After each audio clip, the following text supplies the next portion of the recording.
Untuk mendukung channel ini, jangan lupa like, komen dan subscribe dan aktifkan lonceng kuning agar tidak ketinggalan video selanjutnya. Waktu azan duhur tiba saat mereka di perjalanan pulang. Fakih dan Sifa memutuskan untuk sholat terlebih dulu di masjid yang ada di sekitar jalan. Marbot di masjid itu ternyata mengenal Gus Fakih. Dia menyuruh Gus Fakih saja yang imam karena biasanya dirinya yang mengimami. Sekarang Gus Fakih lah yang imam. Jamaah laki-laki hanya 10 orang dan jamaah wanita hanya 2 orang. Sifa dan ibu yang mungkin juga sedang dalam perjalanan dan berhenti untuk sholat. Selesai sholat, doa dan berzikir, mereka melanjutkan perjalanan pulang ke pesantren. Hanya butuh waktu 10 menit mereka sudah sampai di pesantren. Keduanya masuk ke dalam mobil. Gus Fakih langsung memasang sabuk pengamannya. Ia melihat ke arah istrinya yang masih belum memakai sabuk pengaman. Mungkin Sifa lupa, untung saja Fakih menyadarinya jika tidak akan bahaya kalau sampai Sifa tidak memakai sabuk pengaman. Tangan beralih untuk meraih sabuk pengaman Sifa, ia membungkuk di hadapan istrinya, tapi Sifa malah justru terkejut karena jarak mereka sekarang sangat dekat. Padahal sudah sah jadi suami istri, dan sudah pernah melakukan hal-hal lebih selain berdekatan seperti ini. Tapi kenapa Sifa masih tremor dan jantungnya seakan berdegup kencang sekali? "Ngapain Mas?" tanya Sifa gugup. "Pasang sabuk pengamannya sayang," jawab Gus Fakih. Tangannya sudah meraih sabuk pengaman dan saat akan memasangkannya, pandangan mereka bertemu. Fakih menatap lekat wajah Sifa yang menurutnya semakin hari semakin cantik. "Kap." Fakih mengecup sekilas bibir Sifa lalu langsung memasangkan sabuk pengamannya. Sifa terkejut sampai melebarkan matanya akibat perbuatan Gus Fakih yang tiba-tiba itu. "Ih dasar modus," ucap Sifa. "Kan saya udah bilang modus sama istri sendiri gak apa-apa." Saat akan membalas ucapan suaminya, kepala Sifa tiba-tiba berdenyut begitu nyeri. Rasanya pandangan ngeblur tidak jelas, kepalanya terasa sangat nyeri. "Mas sakit?" lirih Sifa. "Astagfirullah Syif, apa yang sakit?" Sifa memegang kepalanya yang sangat sakit. "Pusing banget Gus." Sifa gak kuat, lirihnya lagi. "Astagfirullah sayang, hidung kamu keluar darah," ucap Gus Fakih. Ia sangat terkejut ketika melihat tiba-tiba keluar darah dari hidung istrinya. Ia mengambil tisu lalu mengelap darah yang keluar itu. Bukan kali ini saja Sifa mimisan semenjak ia diagnosa penyakit leukemia. Ia sering sekali mimisan, namun waktu itu ia selalu merahasiakannya pada semua orang. "Kita ke rumah sakit sekarang," ujar Gus Fakih. "Gak usah Mas, Sifa pengen di rumah aja, aku gak suka bau rumah sakit, gak betah di sana," sahut Sifa yang masih meringis kesakitan. Tangannya masih menahan tisu di hidungnya agar tidak mimisan lagi. "Tapi sayang, kamu harus diperiksa oleh dokter, saya gak tega lihat kamu kesakitan gini," ucap Gus Fakih. Ambilin obat di tas Sifa. Setelah minum obat pasti sakitnya mereda.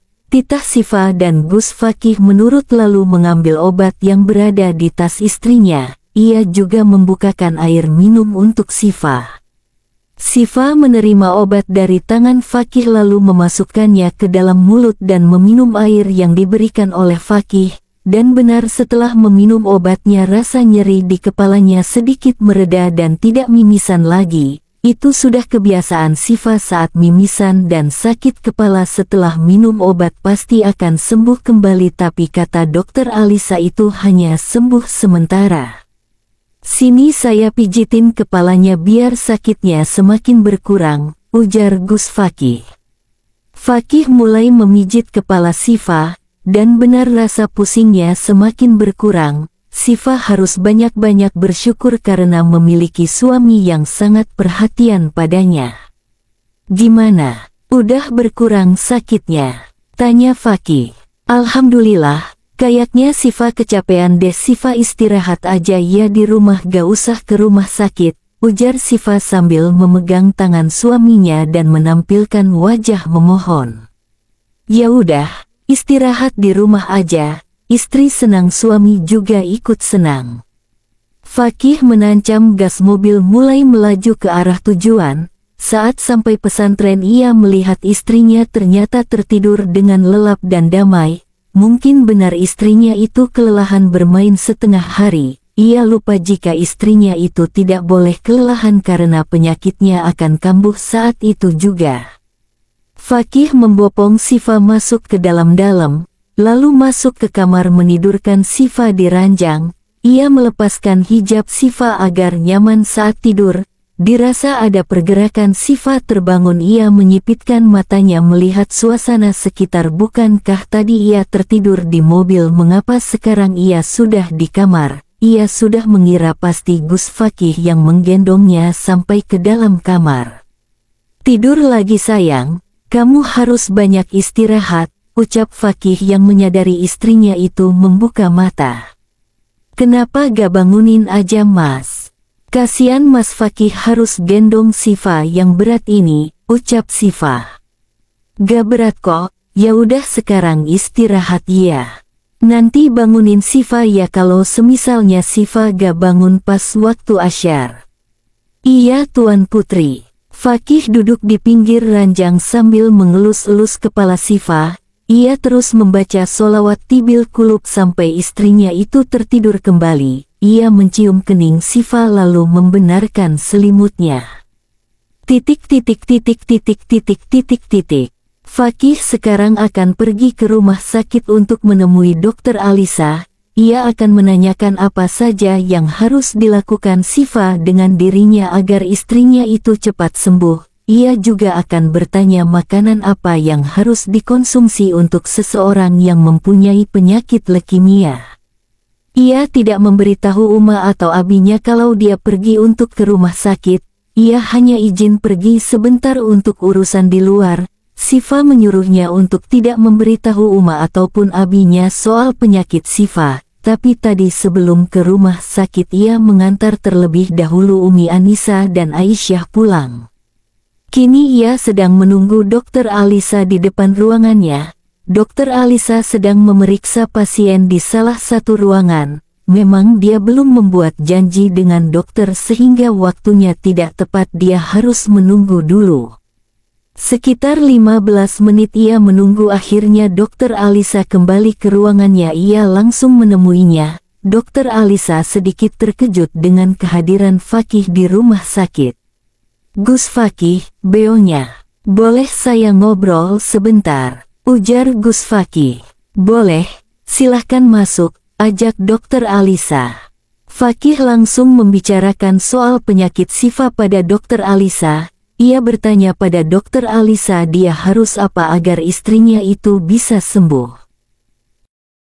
Jadi Gus Fakih sudah tahu, begini Gus, Siva harus menjalani kemoterapi selama 3 bulan dan dilakukan seminggu sekali. Nanti saya buat jadwal hari untuk Siva. Penyakit Siva ini belum terlalu parah, jadi jika kita harus percepat kemoterapinya, insya Allah Siva bisa sembuh dengan doa kalian juga. Ajak Siva berolahraga di pagi hari secara rutin agar jantungnya sehat dan fisiknya juga kuat. Siva harus mengonsumsi banyak sayuran dan kacang-kacangan. Dan satu lagi, perbanyak makan apel. Itu saja, sisanya dia harus selalu minum obat tiap hari plus gak boleh kecapean, jelas Dokter Alisa. Sekarang Fakih sudah menyusun jadwal untuk penyembuhan istrinya, dari menentukan makanan Siva, menyusun jadwal Siva untuk kemoterapi, dan menyusun untuk mengajak Siva berolahraga di pagi hari. Setelah mendengar penjelasan Dokter Alisa, Fakih kembali ke pesantren untuk membicarakannya dengan Siva tentang jadwal-jadwal yang telah ia buat. Fakih melongo saat gerbang pesantren terdapat bendera kuning. Para santri seperti sibuk kesana kemari. Ia bertanya pada diri sendiri apa ada salah satu santri yang meninggal. Apa Ustadz Ustazah? Tapi mengapa dirinya tidak diberitahu? Sambil mengendarai mobilnya masuk ke dalam pesantren, ia mengecek handphonenya, ternyata baterainya habis. Pantas saja ia tidak menerima kabar duka. Ia turun dari mobil karena dalam penuh dengan orang yang datang untuk turut berduka cita. Fakih melangkah masuk ke dalam, tapi mengapa tiba-tiba hatinya tidak enak? Sebenarnya siapa yang meninggal, mengapa seramai ini? Biasanya jika ada santri ataupun ustadz-ustazah yang meninggal langsung dibawa oleh pihak keluarga. Kenapa ini semuanya berkumpul di dalam? Fakih, lirih Uma Fitri, wajahnya sudah dibasahi air mata. Ia melihat orang-orang sekitar dan matanya tertuju pada Umi Anissa dan Aisyah yang ada juga di sana. Bukannya ia tadi sudah mengantarnya pulang, tetapi mengapa mereka kembali lagi dan menangisi sosok jenazah yang ada di hadapan mereka? Hatinya semakin tidak tenang. Uma, siapa yang meninggal? Tanya Fakih. Sifa nak, Sifa pergi ninggalin kita semua, jawab Uma Fitri. Bagai terkena petir di siang bolong, kabar yang sangat mengejutkan membuat tubuhnya mematung. Sedetik kemudian setetes demi setetes air matanya jatuh.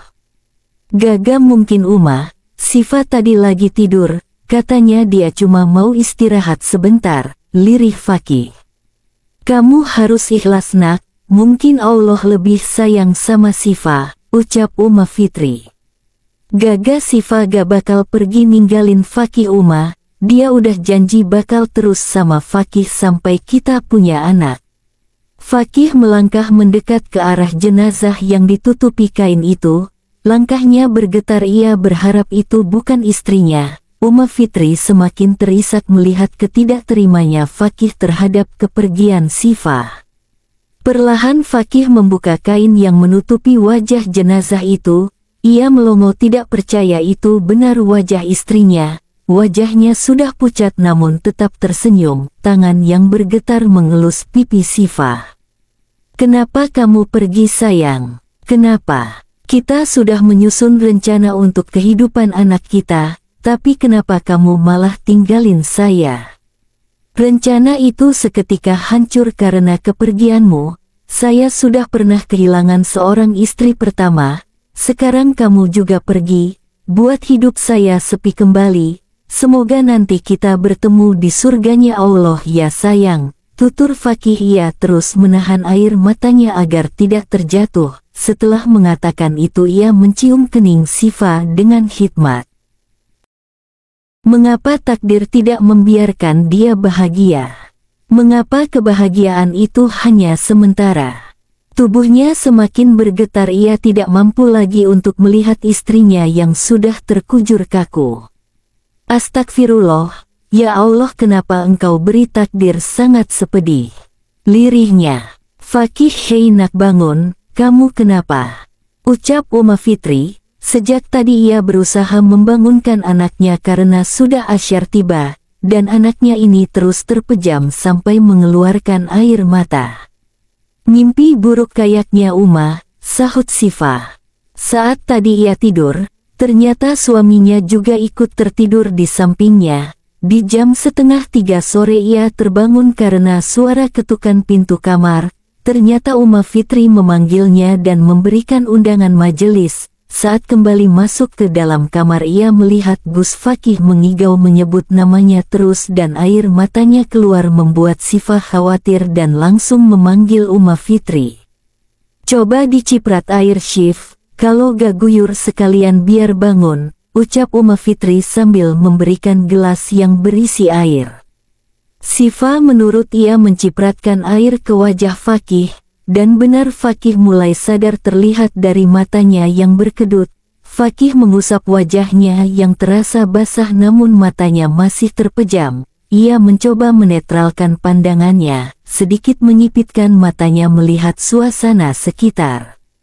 Saat pandangan kembali normal, netranya yang tertuju pada sosok yang ia tangisi tadi di dalam mimpinya, ia langsung bangun dan memeluk Sifa dengan erat, sangat erat. Uma Fitri dibuat kebingungan dengan sikap Fakih, apa memang benar anaknya itu bermimpi buruk? Syif, kamu gak pergi, kan? Jangan tinggalkan saya, Saya takut kehilangan kamu, lirihnya. Siva selalu di sini Mas, gak kemana-mana, balas Siva dengan terus mengelus punggung suaminya. Entah mimpi apa yang menghiasi tidur siang suami sehingga saat bangun Gus Fakih berkata seperti itu. Uma Fitri mengambilkan segelas air lalu memberikannya pada Fakih, dan Fakih menerima air itu lalu meminumnya. Dia sedikit tenang setelah minum. Mimpi itu seperti nyata sama persis yang dirasakan Siva saat bermimpi ia tertembak dan pergi meninggalkan Siva. Ia bersyukur itu semua hanya mimpi. Sebenarnya kamu mimpi apa Fakih? Tanya Uma Fitri. Fakih mengambil nafas sebelum bercerita menenangkan dirinya yang dilanda ketakutan oleh mimpinya. Ia mulai bercerita mimpinya dari awal. Fakih mimpi Siva punya penyakit leukemia. Dia berusaha nutupin penyakit itu dari kita semua sampai akhirnya Siva mau jujur sama Fakih. Itu mimpi atau kenyataan Shiv? Kamu gak ngerahasiain sesuatu dari saya, kan? Ucap Fakih dan di ujung bicaranya ia bertanya serius pada istrinya. Siva beneran gak sembunyikan apapun dari Mas Fakih dan yang lain, jawab Siva. Fakih melotot saat mendengar Siva memanggil dengan sebutan Mas sama persis di dalam mimpi. Ia meyakinkan diri bahwa semua itu bukan mimpi. Nah, manggil saya Mas sama seperti di dalam mimpi. Saat kita di rumah pohon kamu minta izin untuk memanggil saya dengan sebutan Mas. Jujur aja sama saya Shiv. Kita kapan ke rumah pohon Mas? Perasaan waktu Siva demam Mas Fakih pergi ke apotek cari obat penurun panas karena dokter Alisa gak bisa datang. Terus alasan aku manggil Gus Fakih dengan sebutan Mas itu karena disuruh Abi Ibrahim. Uma ini kenapa sama anaknya bangun tidur langsung amnesia sih? Fakih semakin dibuat pusing ia sampai memijat keningnya. Ia mencoba mengingat-ingat kejadian yang nyata seperti apa. Dan kejadian di mimpi seperti apa. Kamu kenapa sih Ki? Coba minum lagi. Bener kata Siva dia manggil kamu Mas karena disuruh Abi supaya lebih kelihatan suami istrinya. Tambah Uma Fitri meyakinkan kalau ucapan Siva benar adanya. Kita ke rumah pohon Shiv, terus naik perahu sambil duet solawat. Setelah itu kita main ayunan, dan waktu pulang mungkin karena kecapean kamu mimisan dan saat itu saya takut kehilangan kamu. Ini sebenarnya mimpi apa nyata? Siva dibuat bingung oleh cerita suaminya. Kapan ia dan Gus Fakih melakukan hal seromantis itu? Seharian ini dia hanya di rumah karena kepalanya sakit dan Gus Fakih sibuk berdiskusi dengan para ustadz-ustazah. Coba inget-inget geh Mas, mungkin karena mimpi buruk itu Masnya jadi lupa sama kejadian nyatanya. Selain beli obat Mas Fakih juga beliin Siva bubur terus setelah makan dan minum obat Mas Fakih juga kerokin aku terus pijitin aku biar gak pusing lagi. Nih lihat ada bekas kerokinnya merah-merah. Jelas Siva lagi sambil memperlihatkan belakang lehernya ada bekas kerokan. Setelah mendengar cerita istrinya Fakih ingat kembali ia benar saat mendapat kabar dokter Alisa tidak bisa datang ia pergi ke apotek untuk membeli obat. Saat di perjalanan ia melihat tukang bubur lalu membeli bubur juga. Dia juga ingat ia kerokin istrinya, lalu Siva tertidur kembali. Saat Siva tertidur ia pergi ke ruang tengah dan mengobrol bersama abinya membahas tentang acara yang akan segera diadakan di pesantren. Setelah berdiskusi lama sampai 1 jam, seingatnya ia pergi ke ruang guru dan berlanjut membicarakan rencana yang sudah disusun oleh dirinya dan Abi Ibrahim. Berdiskusi sangat lama hingga azan duhur, ia sholat berjamaah dengan para santri dan para ustadz-ustazah. Dan ia ingat juga saat abinya menyuruh menantunya itu memanggil dirinya dengan sebutan Mas. Ia berpikir lama mengingat kejadian nyata itu mengapa seakan-akan ia seperti orang amnesia yang lupa akan ingatannya apa karena mimpi itu begitu nyata. Oh Siva ingat kenapa Masnya bisa lupa, dan terus tadi tidurnya pules banget. Nah gini waktu abis duhur Mas bilang sama Siva kalau mata Mas berat banget. Ngantuk berat mungkin karena kita begadang karena melakukan ibadah suami istri di malam hari. Ditambah Masnya capek diskusi lama. Nah Siva kasih Mas obat biar gak pusing. Setelah minum obat Masnya malah tidur. Pas Siva baca obat itu ternyata obat yang Siva kasih itu obat tidur, pantesan aja bikin Mas teler. Ya udah Siva ikutan tidur. Siva pernah dengar efek obat tidur bisa buat orang lupa ingatan sementara. Mungkin itu sebabnya Mas lupa dan malah menganggap mimpi buruk itu yang nyata. Jelas Siva menceritakannya dengan panjang lebar. Jadi kamu gak punya penyakit leukemia? Di dalam mimpi yang tahu cuma Dokter Alisa dan Kiara, tanya Fakih lagi untuk meyakinkannya. Ya enggak lah. Amit-amit punya penyakit kayak gitu, astagfirullah ya Allah, jauhkan hamba dari musibah seperti itu, balas Siva. Alhamdulillah, saya takut banget kehilangan kamu, mimpi itu seperti nyata, kamu terkujur kaku wajah pucat, saya tidak mau mengingatnya lagi. Fakih bersyukur itu memang hanya mimpi, mimpi terburuk dan terlama. Ia seperti terjebak dalam mimpi buruk itu hingga ia sulit untuk keluar, hingga membuatnya sulit juga untuk membedakan mana yang nyata dan mana yang hanya mimpi. Wanita yang tersenyum sangat manis itu langsung memeluk suaminya. Siva gak bakal ninggalin Mas ganteng ini, lihat Siva sehat gini malah dikatain penyakitan, udah gak usah diinget lagi mimpi buruknya. Siva pernah ngerasain mimpi Mas pergi juga dan Siva gak mau inget mimpi itu lagi, tutur Siva sembari mengelus punggung suaminya. Hati Uma Fitri menghangat melihat kasih sayang anak dan menantunya yang sama-sama takut kehilangan. Dalam hatinya berdoa semoga pasangan di depannya ini selalu bahagia dan selalu bersama dalam keadaan apapun. Ekem ada Uma loh di sini, Uma berasa jadi nyamuk, celetuk Uma Fitri. Siva langsung melepaskan pelukannya, dan keduanya tertawa mendengar ucapan Uma Fitri itu. Hehe maaf ya Uma, ucap Siva. Ya udah kalian lanjut aja, Uma keluar ya mau lanjut masak, ujar Uma Fitri sambil menepuk pundak Siva. Iya Uma, nanti Siva nyusul selesai sholat asyar. Uma Fitri mengangguk lalu melangkah keluar kamar. Setelah Uma Fitri sudah tidak ada di kamar, Fakih tiba-tiba mencium pipi Siva membuat si empu langsung terkejut dan refleks memukul lengan Fakih pelan. Ih Mas, main nyosor aja, kalau mau cium itu bilang Siva kan jadi refleks pukul Masnya, cerocos Siva.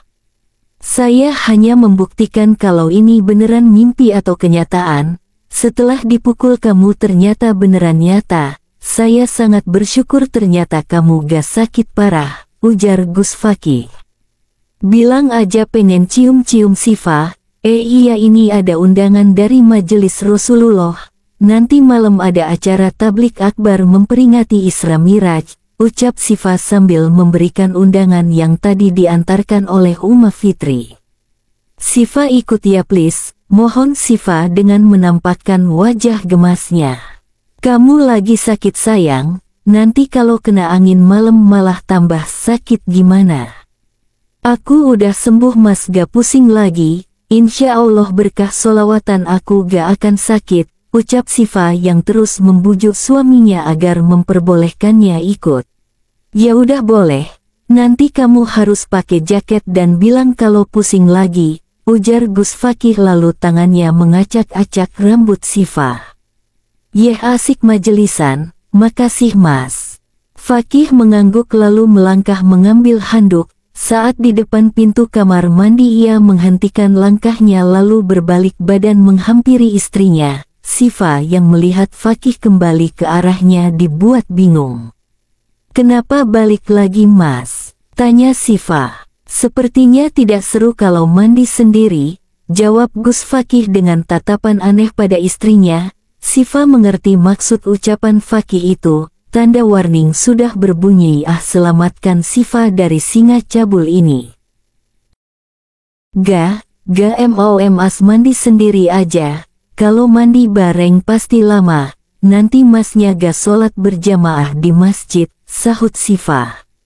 Namun Fakih tidak terima dengan penolakan, ia malah membopong tubuh Syifa, membuat Syifa tersentak kaget langsung mengalungkan tangannya pada leher Fakih karena takut terjatuh. Gak akan lama, jadi gak ada penolakan, balas Gus Fakih yang sudah melangkah ke arah kamar mandi dengan menggendong Syifa. Syifa bersikeras agar Fakih menurunkannya namun gagal karena tenaganya kecil dan pertahanan suaminya itu sangat kuat. Ia bersiap membuka mulutnya untuk berbicara kembali namun lalu disela oleh Fakih. Kalau gak mau, gak usah ikut ke majelis nanti malam. Jadi gimana? Mandi bareng atau tidak? Ucap Gus Fakih. Iya ya mau, ngancam terus. Saya tidak mengancam, hanya memberi penawaran. Syifa hanya diam tidak membalas, ia pasrah saja daripada tidak ikut ke majelis nanti malam. Syifa menggeleng-gelengkan kepalanya melihat tingkah suaminya yang kegirangan perihal mandi bareng saja. Fakih berubah 180 derajat dari awal menikah dengannya, sekarang suaminya itu kenapa jadi bucin akut selalu buat jantungnya tidak aman. Tepat sekali dugaan Syifa. Jika mereka mandi bersama pasti akan lama dan akhirnya Gus Fakih tidak sholat berjamaah di masjid dan sekarang sholat berjamaah bersamanya di kamar. Tapi Syifa senang bisa berjamaah dengan suaminya karena jarang sekali mereka sholat berjamaah di kamar, pasti selalu di masjid bersama santri lain. Setelah sholat, zikir, dan doa Fakih berbaring dengan menjadikan paha Syifa sebagai bantalnya. Tangan Syifa terbawa suasana dengan terus mengelus-elus rambut Fakih. Dari mimpi Syifa dan Mas Fakih bermimpi merasa saling kehilangan. Aku ambil pelajaran bahwa Allah itu memberi kita peringatan untuk selalu mengingat akan kematian. Siap atau enggak ajal pasti datang jika sudah waktunya. Allah sayang sama hambanya, Dia tidak mau agar kita berdua tidak selalu ingat pada dunia apalagi sampai terlena dengan dunia. Tutur Syifa.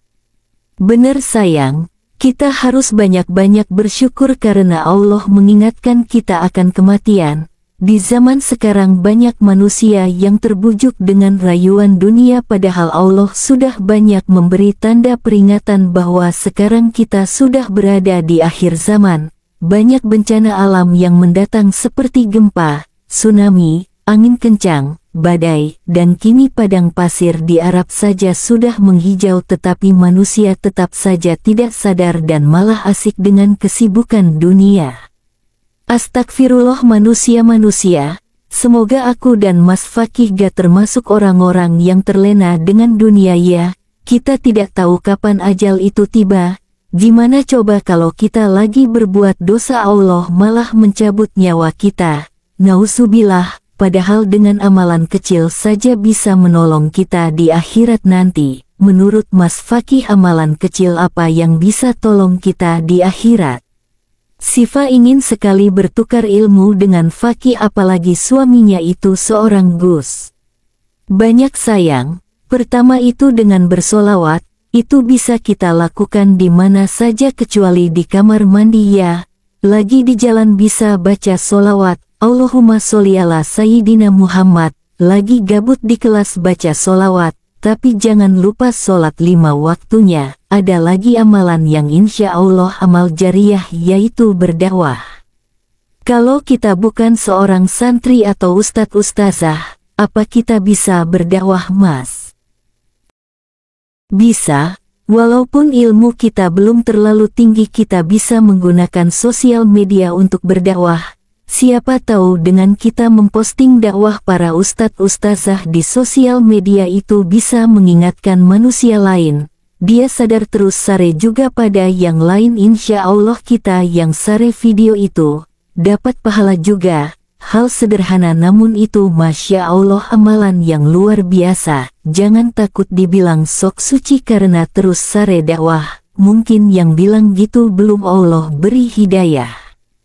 Masya Allah, Syifa seneng deh bisa bertukar pikiran. bertukar ilmu agama sama Mas Fakih. Ingatin Siva ya Mas kalau nanti aku ngelakuin kesalahan. Ingetin Mas juga, manusia itu tempatnya khilaf.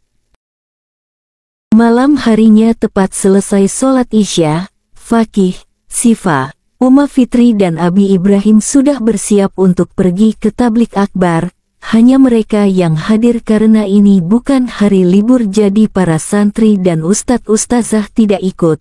Para santri harus mengkaji kitab, menghafal Quran, belajar qiro dan masih banyak lagi kegiatan di kelas masing-masing. Abi Ibrahim menitipkan pesantren pada Ustadz Umar yang tak lain adiknya sendiri, karena ia khawatir ada santri putra lagi yang kabur seperti kemarin malam. Abi Ibrahim dan Fakih sudah memperketat keamanan pesantren. Siva keluar dalam dengan penampilan barunya pakaian serba hitam. Kali ini dia memakai hal baru yaitu cadar menutupi wajah dan hanya menyisakan matanya saja. Tadi sebelum berangkat ia dan Fakih sempat berdebat perihal pakaian tapi akhirnya Siva menuruti keinginan suaminya. Pakai cadar, saya gak mau laki-laki lain lihat kecantikan kamu. Itu ucapan suaminya sangat posesif Gus Fakih tetapi ada baiknya juga untuk Siva sebagai istri yang baik ia harus menuruti perintah suaminya selagi itu baik. Tetapi ada saja yang membuat Siva gemas dan kesal pada suaminya saat Siva sudah memakai cadar suaminya malah berkata seperti ini. Kamu pakai cadar kenapa malah nambah cantik sih, lebih baik saya kurung kamu di kamar aja.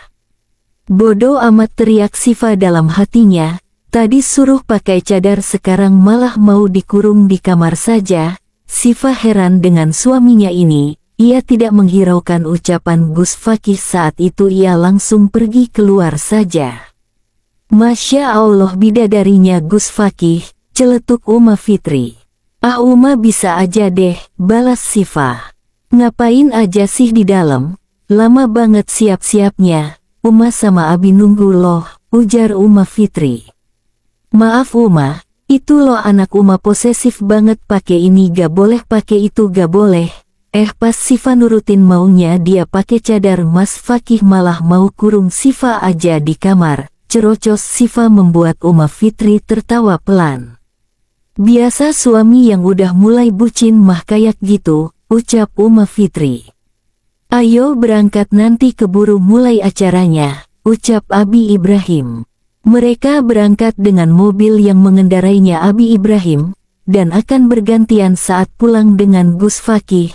Uma Fitri duduk di depan bersama Abi Ibrahim sedangkan Siva dan Fakih duduk di kursi belakang. Selama di perjalanan tidak ada yang berbicara suasana mobil hening. Siva sejak tadi terus memeluk lengan suaminya dan kepalanya bersandar pada bahu Fakih. Netra keduanya fokus melihat ke depan. Terasa gabut Siva membuka ponselnya lalu melihat pesan yang baru masuk dari grup detektif Cilok yang sudah diganti nama grupnya dengan Sahabat Prik semoga masuk surga dan yang mengirim pesan itu ialah Hasbi. Bocil Cilok, lihat adikku sangat imut dan lucu, ada yang mau mungut dia. Soalnya dia udah rebut gelar bungsuku, dia juga gak suka Cilok Kak Syifa mau gak anak lucu dan gemoy ini. De Aisyah, astagfirullah Hasbi masa kamu mau buang adik kamu sendiri? Mana nawarinnya ke kakakku lagi? Kak Yuda, perlu diruqyah nih bocah Cilok. Adik selucu itu mau dibuang. Bocil Cilok, kalian berdua gak tahu perasaan aku. Yang tersingkirkan menjadi anak bungsu. Ih lucu banget adik kamu Cil. Kalau kamu mau buang, aku akan menerimanya dengan senang hati. Kak Yuda, mending kamu buat sendiri aja shift bareng Fakih daripada mungut adeknya si bocah Cilok. Udah buatnya mah, tinggal nunggu hasilnya aja nih. Kak Yuda, Asek udah ada yang di unboxing nih. Akhirnya tuh Gus es batu. Gak perjaka lagi. Siva tersenyum geli membaca pesan balasan dari Yuda itu. sahabat suaminya itu malah membahas tentang hal itu di grup yang berisi para bocil yang belum mengerti. De Aisyah, wih kakak Kak Syifa beli apa? Ko unboxing barang gak ajak-ajak? Bocil cilok, terus perjaka apaan? Dan Gus es batu itu siapa? Dan benar sekali dua anak itu tidak mengerti. Sekarang mereka berdua malah bertanya. Tanpa sadar Syifa tertawa dengan tingkah dua bocah di grup itu hingga membuat ketiga orang di dalam mobil terheran-heran ada apa dengan Syifa yang tiba-tiba tertawa. Syifa menghentikan tawanya ketika ada sebuah tangan menempel di dahinya. Kamu gak kesambet, kan? Tanya Gus Fakih. Astagfirullah, ya enggak lah mas, jawab Syifa. Terus kenapa kamu tiba-tiba ketawa? Tanya Fakih lagi. Ini loh tadi Syifa chattingan sama sahabat prik semoga masuk surga. Hah? Fakih tidak mengerti apa maksud istrinya itu. Sahabat yang mana bukankah sahabat istrinya itu hanya Zahra? Ini mas, yang dulu nama grupnya Detektif Cilok karena udah gak jadi detektif lagi Syifa ganti jadi sahabat prik semoga masuk surga. Lihat geh si Hasbi kirim foto adik ceweknya lucu banget, Syifa jadi pengen punya anak cewek, ujar Syifa sambil memperlihatkan foto bayi perempuan itu pada suaminya. Iya lucu dan cantik, insya Allah jika Allah mengizinkan dan berkehendak tidak lama lagi pasti ada tuan putri kecil di perut kamu, balas Fakih lalu mengelus perut Syifa yang tertutup baju dan hijab panjang itu. Amin. Sahut Syifa. Coba Uma mau lihat dong adiknya Hasbi, ucap Uma Fitri yang diam-diam mendengarkan pembicaraan anak dan menantunya di belakang. Syifa memberikan handphonenya pada Uma Fitri yang di layar handphonenya sudah tampak bayi perempuan. Nih Uma, Masya Allah cantik, imut-imut gini, Uma jadi kangen sama Hamzah deh. Uma Fitri kembalikan handphone Syifa setelah melihat dan memuji bayi cantik itu. Ia merindukan Hamzah karena sudah 3 hari cucunya itu tidak ada di pesantren. Hamzah dibawa oleh keluarga Zahra karena ibu Zahra ingin sekali bermain bersama cucunya. Bara bilang mereka akan membawa Hamzah selama 1 minggu. Iya Uma, Syifa juga kangen sama Hamzah sepi di rumah gak ada dia. Gak ada yang ngerepotin Syifa lagi, ucap Syifa. Makanya cepet-cepet kasih adik buat Hamzah biar kamu dan Uma gak kesepian lagi. Soalnya waktu Hamzah itu akan terbagi 3, seminggu sama kita, seminggu sama keluarga Zahra, dan seminggu lagi bersama Azam ayah kandungnya supaya adil dan Hamzah akan ngerasain banyak kasih sayang. Jadi kita bakal kesepian kalau gak ada bayi lain. Kasih Uma dan Abi cucu lagi, tutur Uma Fitri. Banyakin doa dan usaha nanam bibitnya Kih, biar cepet tumbuh, sahut Abi Ibrahim. Heh Abi gak tahu ya, kemarin malam, kan mereka sudah bercocok tanam, celetuk Uma Fitri. Uma, lirih Syifa ia malu sampai pipinya memerah, untung saja hanya mereka berempat di dalam mobil. Astagfirullah Uma. Abi, kalian berdua bicaranya ambigu gitu, ucap Gus Fakih. Ucapan Fakih menutup obrolan mereka karena tidak terasa mereka sudah sampai di tempat acara tablik akbar. Sebelum turun Syifa merapikan hijab dan kadarni, ketika Uma Fitri dan Abi Ibrahim sudah keluar mobil Fakih masih setia menunggu istrinya yang sedang siap-siap. Mas Fakih jadi vokalis juga di acara ini. Tanya Syifa sebelum keluar mobil. Tidak, sepertinya saya hanya disuruh untuk sambutan perwakilan dari pesantren Al-Huda soalnya Abi gak mau sambutan katanya yang muda aja, jelas Fakih. Oh, Syifa mengangguk paham. Kenapa emangnya? Tanya Fakih. Gak apa-apa cuma nanya aja, ya udah yuk keluar udah ditungguin tuh. Mereka berdua keluar. Saat memasuki tempat acara langkah mereka berbeda arah. Sifa dan Uma Fitri ke arah kanan karena letak jamaah wanita berada di kanan panggung dan Gus Fakih melangkah ke depan karena sudah disediakan tempat oleh panitia.